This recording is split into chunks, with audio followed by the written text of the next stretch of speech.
नमस्कार। मेरे astrologer Jayashree Dayma channel पर आपका फिर एक बार स्वागत। तो चलिए, पिछले भाव में हमने देखा राशियों के बारे में, हमने देखा ग्रहों के बारे में, राशियों के कारकत्व जाने, ग्रहों के कारकत्व जाने, राशियों के अधिपति जाने हमने। अब हम जान रहे हैं कुंडली के जो 12 भाव है उनके बारे में।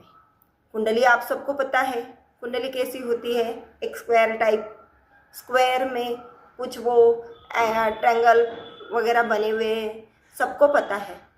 तो वो जो कुंडली होती है उनके भावों के बारे में हम जान रहे थे। पिछले भाव में हमने पिछले भाग में हमने 1 से 5 भाव पूरे किए हैं। आज हम जानेंगे 6ठा भाव, 7वां भाव, 8वां भाव।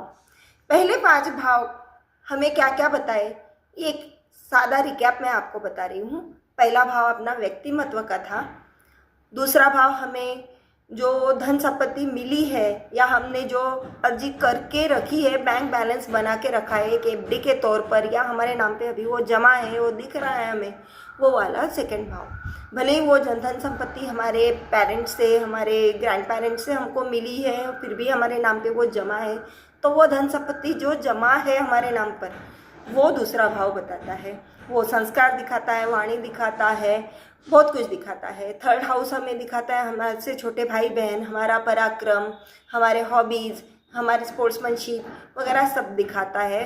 हाँ, चौथा भाव हमें दिखाता है कि हम लोग कितनी संपत्ति अर्जित कर सकते हैं, भूमि, भवन, वाहन, इस हिसाब से। और उसके बाद में हमारा रहने का स्थान, हमारी माता, हमारा सुख चौथे भाव ने दिखाया। 5वां भाव हमें दिखाया हमारी संतति, हमारा एजुकेशन, हमारी बुद्धि। एजुकेशन में वो डिग्री तक का एजुकेशन, चौथा भाव अगर प्राइमरी एजुकेशन दे रहा है तो 5वां भाव में डिग्री तक का एजुकेशन दे रहा है। फिर उसके बाद में हमारे हॉबीज़, बुद्धि, सब कुछ हमें 5वें भाव तक दिखा। अब जिंदगी के होने वाले एक एक इंसिडेंसेस हमारे किस किस भाव से जुड़ते हैं, हम वो देख रहे हैं। तो आज जानेंगे हम 6ठा भाव, आज जानेंगे हम 7वां भाव, आज जानेंगे हम 8वां भाव। तो चलिए हम सब सीखेंगे। तैयार है आप? तो मित्रों, आज जानेंगे हम कि कुंडली में 6ठा भाव, 6ठा भाव कौन सा है। अब मैंने ये दिखाया आपको कि जहाँ पर ये 6 नंबर लिखा है, कन्या राशि लिखी है, ये कुंडली का 6ठा भाव है। यहाँ पर आपका कोई भी नंबर लिखा हुआ हो सकता है। ये कन्या राशि 6 नंबर की है, इसलिए मैंने कन्या यहाँ पर लिख के रखा है। यहाँ पर आपकी कोई भी राशि हो सकती है, कोई भी नंबर लिखा हुआ हो सकता है, जिसके अकॉर्डिंग हमें राशि को देखना है। तो ये जो 6ठा भाव है, ये जो कुंडली का 6ठा भाव है, ये हमारे लिए रोग, रिपु और ऋण का काम करता है। अब हम जानेंगे रोग कैसे। तो हमारे जीवन में, हमारे शरीर को क्या रोग होने वाला है, क्या बीमारी होने वाली है, उस बीमारी को से लड़ने की हमें पोटेंशियल है या नहीं है, वो इस भाव से पता चलेगा। रिपु बोले तो शत्रु, शत्रु से निपटने की शक्ति है या नहीं है, या शत्रु हम पर वार कर सकता है, वो इस भाव से पता चलता है। फिर उसके बाद में हम कर्जा लेते हैं, तो कर्जा कितना होगा, कर्जा होगा तो हम उस कर्जे को वापस लौटा पाएंगे या नहीं, या हमारा पैसा पूरा डूब जाएगा, वो भी हमें इससे पता चलता है। फिर उसके बाद में ये भाव हमारी नौकरी का होता है, जहाँ हम सर्विस देते हैं। हमारा सेवा भाव का होता है, हम किसी के प्रति कितनी सेवा रख सकते हैं, वो पता चलता है। फिर इस भाव से हमें पता चलता है कि कॉम्पिटिटिव एग्ज़ाम्स भी जो होती है वो हम इस भाव से देखते हैं। फिर इस भाव से हमें बिजनेस से मिला हुआ पैसा दिखता है, क्योंकि वो दूसरे का लॉस है। अब ये जो 7वां भाव है, ये जो 7वां भाव है, जहाँ पर 7 नंबर लिखा है, आपके यहाँ कुछ भी हो सकता है, ये होता है बिजनेस या हमारे सामने वाला। ये अगर पहला भाव अगर हम है, तो 7वां भाव हमारे अपोनेंट लोग हैं। तो हम बिजनेस करेंगे, अपोनेंट लोगों के साथ करेंगे, उनका लॉस, क्योंकि उनसे गिनने पर ऐसा जाने पर हमें 12वां प्राप्त होता है, ये छठा भाव। तो ये छठा भाव बोले तो ये 7वें का लॉस होता है। जैसे हमारा लॉस, हमारा खर्च, ये जो हमारा 12वां भाव दिखाता है, क्योंकि हम ये एक नंबर लग्न में है, हमारा लॉस 12 नंबर है, हमारा खर्च 12 नंबर है, वैसे ही ये 7वें का 12 नंबर है। इसकी वजह से ये उसका खर्च है और हमारा लाभ होता है। तो छठा भाव हमें ये सब कुछ दिखाता है। अब ये 7वां भाव, अब 7वें भाव की हम बात करेंगे तो सबसे पहले ये हमारा विवाह स्थान है। ये हम है तो ये हमारा पार्टनर है, भले वो विवाह से मिला हुआ पार्टनर है, हमारा स्पाउस है, नहीं तो हमारा बिजनेस का पार्टनर है या कोई इंस्टीट्यूशन है, बड़ी संस्था है, वो ये है। तो बात ये है कि ये दशम से दशम है गिनने पर, दशम से गिनने पर 1 2 3 4 5 6 7 8 9 10, तो दशम से दशम, दशम हमारा स्टेटस होता है, तो ये दशम से दशम ये उसका भी स्टेटस होता है। तो अगर ये हम देखते हैं तो ये भावाद्भावम नियम है। तो ये भाव चतुर्थ से गिनने पर 1 2 3 4 चतुर्थ है।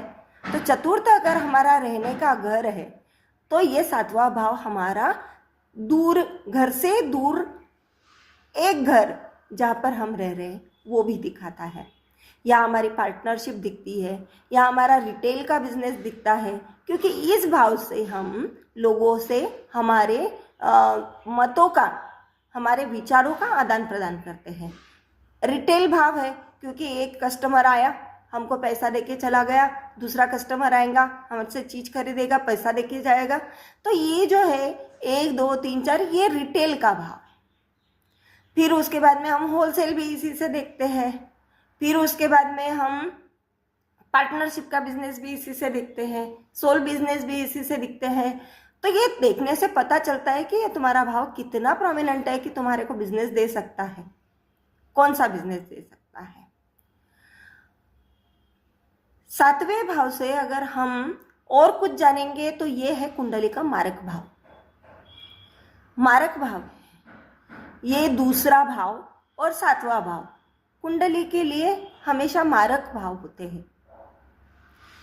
ये मारक भाव बोले तो मृत्यु है ऐसा नहीं, इन भावों की दशा में पीड़ा आती है और हमें पता चलता है कि क्या चल रहा है, और ये जैसे ही इन भाव की दशा खत्म हो जाएगी उसके बाद में पीड़ा खत्म हो जाती है। बहुत बार ये बीमारी का भाव है, बीमारी बहुत बार ऐसी हो जाती है। अगर छठे का 7वें से संबंध है तो 7वां खुद मारक है, तो ये छठा जब 7वें में, छठे का लॉर्ड, छठे का अधिपति जब 7वें में आएगा, अगर कुंडली में दिखता है तो समझना कि भाई इस वक्त इसकी जो बीमारी है ये थोड़ा सा पीक पीरियड पकड़ेंगी, उसके बाद में ये इसकी जैसे दशा खत्म होंगी वो खत्म हो जाती है। बहुतांश यही होता है। फिर ये होता है अष्टम भाव। मेरे यहाँ पर मैंने देखा कि ये जो 8वां भाव है ये गुप्त भाव बोलते हैं इसको। यहाँ मैंने 8 नंबर लिखा है और वृश्चिक राशि है। आपकी पत्रिका में यहाँ पर कोई भी नंबर हो सकता है, उसके अकॉर्डिंग तुम्हारी राशि होगी। राशि के नंबर अभी जान लो, ये सारे राशि के नंबर है। जो अगर 12 नंबर की राशि है तो मीन समझना है, 11 नंबर की राशि है तो कुंभ समझना है। इस तरह से मैंने लिखा है। अब ये जो 8वां भाव है ये हमारे लिए मृत्यु का भाव, ये गुप्त भाव है, ये बड़ी सर्जरी का भाव है। बड़े बड़े एक्सीडेंट्स होते हैं उस वक्त जो सर्जरी होती है वो भी यही भाव दिखाता है। इस भाव से डॉक्टर भी पैदा होते हैं। जैसे ये अगर रोग रिपु ऋण का है तो ये जो रोग है यहाँ पर भी डॉक्टर है, लेकिन यहाँ पर सर्जन होता है। अगर पढ़ाई में अगर इसको देखें तो यहाँ पर सर्जन है, यहाँ पर डॉक्टर है। डॉक्टर डेली चेक कर लेगा, आपको क्या सलाह देनी है वो दे देगा, लेकिन यहाँ पर वो परफॉर्म करेगा सर्जरी। यहाँ पर अगर रिपु है तो शत्रु है, कोर्ट है, इसका मतलब लॉयर भी यहीं से बनेगा, वकील भी यहाँ से ही बनेगा। ऋण है तो बैंक में काम करने वाले कर्मचारी और कर्जा देने वाली और भी संस्थाएं, हम यहाँ से देखेंगे उसे, क्योंकि ये छठा भाव हमें रोग रिपू ऋण दिखाया, सातवां भाव हमें बिजनेस, पार्टनरशिप, विवाह इसके बारे में बताता है, वो मारक भाव भी है। तो आठवां भाव उन गुप्त चीज़ों का है, जैसे कि ज्योतिष भी तो एक गुप्त चीज है, एक गुप्त शास्त्र है, तो आठवें भाव से उसे देखते हैं।